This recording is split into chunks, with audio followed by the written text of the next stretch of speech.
السلام علیکم ناظرین، آپ دیکھ رہے ذیشان سید یوٹیوب چینل۔ ناظرین، آج بات کریں گے سابق وزیر اعظم عمران خان کے نیب کیسز کے حوالے سے کہ ان کا مستقبل کیا ہوگا۔ اسلام آباد ہائی کورٹ میں آج کیا ہوا۔ دوسری جانب پی ٹی آئی کے کچھ اہم شخصیات کے حوالے سے لاہور کے انسدادی دہشت گردی عدالت نے بھی کوئی بڑا حکم دیا ہے، اس کے حوالے سے بھی بات کریں گے۔ تیسری بات کہ جو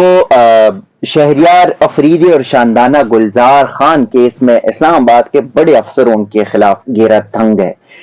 کیسے عدالت میں کیا ہوا، یہ تینوں چیزیں آپ کے ساتھ ڈسکس کریں گے۔ تو سب سے پہلے شروع کرتے ہیں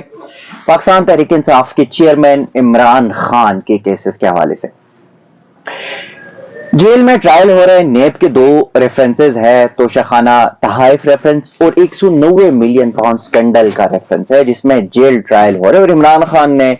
جیل ٹرائل کو جو ہے وہ چیلنج کیا تھا۔ سائفر کیس میں بھی جیل ٹرائل تھا، اس کو چیلنج کیا گیا تھا، اور پھر اسلام آباد ہائی کورٹ نے وہ جیل ٹرائل 2 دفعہ کالعدم قرار دے کر میڈیا کی جو ہے وہ کوریج کی بھی اجازت دے دی، خان کو بھی وہاں پہ لوگوں کو جانے کی اجازت مل گئی ٹو سم ایکسٹینٹ۔ پھر توشہ خانہ میں بھی ہوا یہ ہے کہ توشہ خانہ اور 190 ملین پاؤنڈ سکینڈل کے جو کیسز ہیں، جو دونوں ریفرنسز ہیں، اس میں جیل ٹرائل کا نوٹیفیکیشن پہلے جاتا ہے اور ریفرنسز بعد میں جاتے ہیں۔ آج اس میں ایک اور بڑی اہم جو پیش رفت تھی یا جو بات تھی یا جو دلائل تھے وہ سامنے آ گئے کہ نیب کے جو وکیل ہے امجد پرویز، جو کسی دور میں نیب کیسز کے خلاف جو ہے وہ نواز شریف اور مریم نواز کے وکیل ہوتے تھے، انہوں نے امجد پرویز نے آج کہا کہ 9 مئی کے واقعات کے بعد عمران کو ہم نے گرفتار کیا۔ 9 مئی کہاں پہ اور 9 مئی کے واقعات کے بعد جو ہے وہ گرفتاری، مطلب دونوں کو لنک کرنے کے ایک پوزیشن میں تھی۔ ٹھیک ہے کہ عمران خان کو گرفتار کیا گیا تھا، بٹ پہلے، اور پھر 9 مئی کا واقعہ، وہ سارا کچھ ایک جو ٹوپی ڈرامہ تھا وہ الگ چیز ہے، اس پہ میں نہیں جاؤں گا۔ دوسرا کہ امجد پرویز نے کہا کہ یہ جو چیزیں ہیں، مطلب وفاقی حکومت کے پاس عدالت کے بیٹھنے کا اختیار ہے کہ عدالت کہاں بٹھاتے، اب کون سنے گا، کیسے سنے گا، کس کو آنا ہے اجازت ہے، کس کو نہیں اجازت، یہ وفاقی حکومت کے پاس اختیار نہیں ہے۔ ساتھ ہی انہوں نے عدالت کو بتایا کہ کچھ بھارتی اور کچھ جو امریکی عدالتوں کے فیصلے بھی دیے، اور ان کے مطابق انہوں نے کہا کہ ایک دفعہ جو نوٹیفیکیشن ہو چکا ہے، بار بار یا الگ الگ کیسز کے لیے نوٹیفیکیشن کی ضرورت نہیں ہے، اور نوٹیفیکیشن سائفر کیس میں جیل ٹرائل کے لیے ہوا تھا۔ بلکہ شعیب شاہین نے کہا، جو کہ عمران خان کے وکیل ہے، انہوں نے کہا کہ دیکھیں ہم یہ نہیں کہتے کہ جیل ٹرائل نہیں ہو سکتا، جیل ٹرائل ہو سکتا ہے، بٹ طریقہ کار ہونا چاہیے۔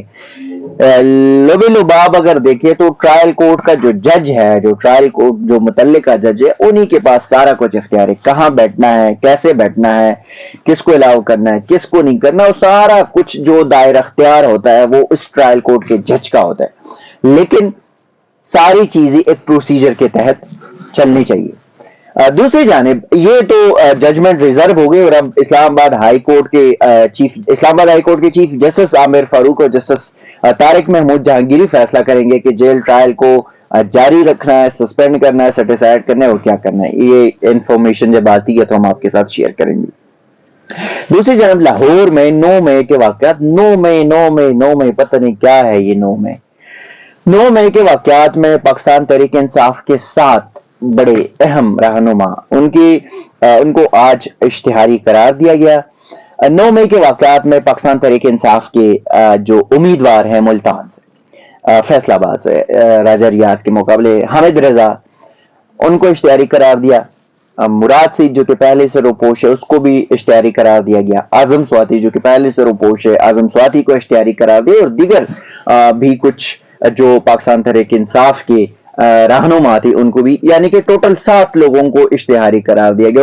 اور جو تفتیشی افسران تھے انہوں نے عدالت کو بتایا کہ ہم نے اخبار میں اشتہارات دیے، نوٹسز کیے، لیکن یہ نہیں پیش ہوتے۔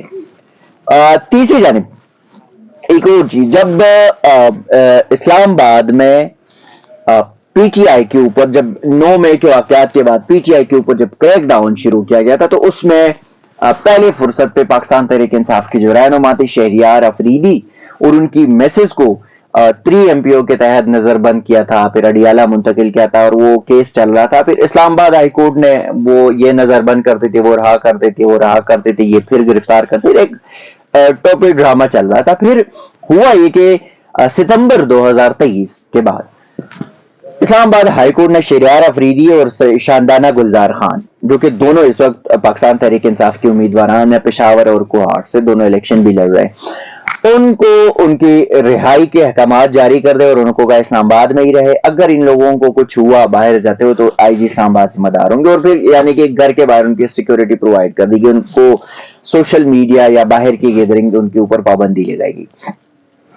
اس پہ اسلام آباد ہائی کورٹ نے وہ 3 MPO ہی اڑا دیا تھا.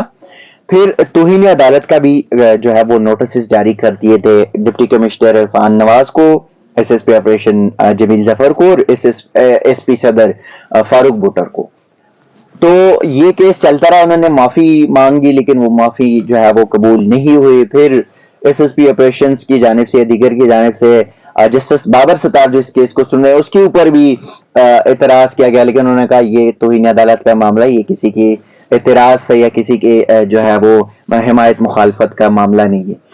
آج یہ سماعت ہوئی، ریکارڈ کیپرز جو ہے مختلف تھانوں کے وہ پیش ہوئے، اور اسلام آباد ہائی کورٹ نے جو آج اہم ڈائریکشن دی وہ یہ تھی کہ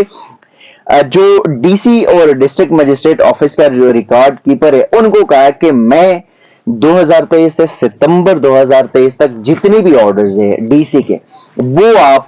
عدالت کے سامنے جمع کریں. دوسری بات ہے کہ دورانی سماعت بڑا انٹرسٹنگ واقعہ پیش آیا. ایک طرف رضوان عباسی نے جو کہ DC کا وکیل ہے، انہوں نے اعتراض اٹھایا آرڈر پہ، تو اس پہ جسٹس بابر ستار نے کہا کہ عباسی صاحب آپ کو اپنی ہی DC کے آرڈرز پہ اعتراض ہے، اٹس اے لٹل بٹ فنی، یہ ان کے الفاظ تھے. دوسرا یہ کہ جب SP صدر کی جو وکیل تھی خاتون وکیل، انہوں نے عدالت سے کہا کہ ہمیں گواہان کے اوپر جو ہے وہ کراس ایگزامن کرنے کا موقع دیا جائے، جس پر عدالت نے کہا کہ جو ریکارڈ کیپرز ہے ریکارڈ کیپر کے اوپر آپ نہیں کر سکتے. ہاں جنہوں نے آرڈر دیا یعنی کہ DC اسلام آباد کے اوپر آپ کر سکتے، تو یہ عدالت میں موجود ہے، آپ جب چاہے. تو اس پہ جو ہے وہ وکیل جو وکلاء تھی یا باقی تھی وہ ہنسنے لگی، لیکن پھر عدالت نے کہا کہ اس کو آپ اس کو بھی نہیں کر سکتے. خیر یہ سماعت تھی، اور اس پہ آج جسٹس بابر ستار نے واضح کہہ دیا کہ ایسا بھی نہیں ہو سکتا کہ آپ جو ہے وہ عدالت حکم دے اور آپ حکم عدولی کرے. انصاف ہونا چاہیے، نظر آنا چاہیے، اور یہ جو ریسپونڈنٹس ہے جو توہین عدالت کے مرتکب ہے یہ اور ان کے وکلاء عدالت کو مطمئن کریں گے کہ اس کیس میں جیل یا